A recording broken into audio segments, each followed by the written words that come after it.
আজকে বিকালের খানি অনেক খালি হয় না, আমরা বিকালে ভাত খাইনি, বিকালেও আমরা খালি ভাত খাই। সকালে ঘুম থেকে উঠে নাস্তা বাস্তা করি। সকালে তো দিনেও তো মানুষ এখন এখন মুখে ধান খেয়ে খামো খেয়ে ইউনিট দিনও তো আসেও নাই গরম। এজনে আছে নাকি আফা খালি বিকালে খাও যেগুলা খাও ওগুলা হইবে না নি।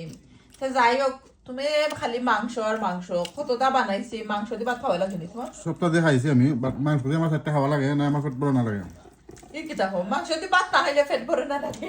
না। খার খার ইলা অবস্থা, মাংস দিয়ে বুঝি ভাত না খাইলে পেট ভরে না। অনেকেই কমেন্ট করে না, আসার সময় বড় বড় ডেকে মাংস খার লাগি রান্ধো। ও তো হোক, মাংস দিয়ে ভাত না খাইলে বুঝি পেট ভরে না। আমার লাগে আমরা মাংস রান্দাও লাগে কেন যে বইরা আস্তা ফান বইরা বানাইছিলাম সার্ডিন, সার্ডিন দিয়া ব্রোকলি দিয়া শেষ হয়ে গেছে, সকল নিচন গিয়ে আর পুরা লেফট রইছে। আর এখানে মুরগের মাংসরে কষাইয়া বুনা করছিলাম, আর দেখো কষাইয়া বুনার কারি শুকাই যার পুরোটাই নিচন গিয়ে প্লেটে প্লেটে। আর খাওয়া অলরেডি যে সুন্দর একটা সালাদ বানাইছিলাম, যে মজা হয়েছে। রামিসা প্রিন্সেসে কইছে না সালাদটা যে মজা হয়েছে তোমার। এই তো কিতা খাইরা বইরা ওগুলো শেয়ার করলাম। থ্যাংক ইউ এভরিওয়ান যারা লাইক কমেন্ট করো।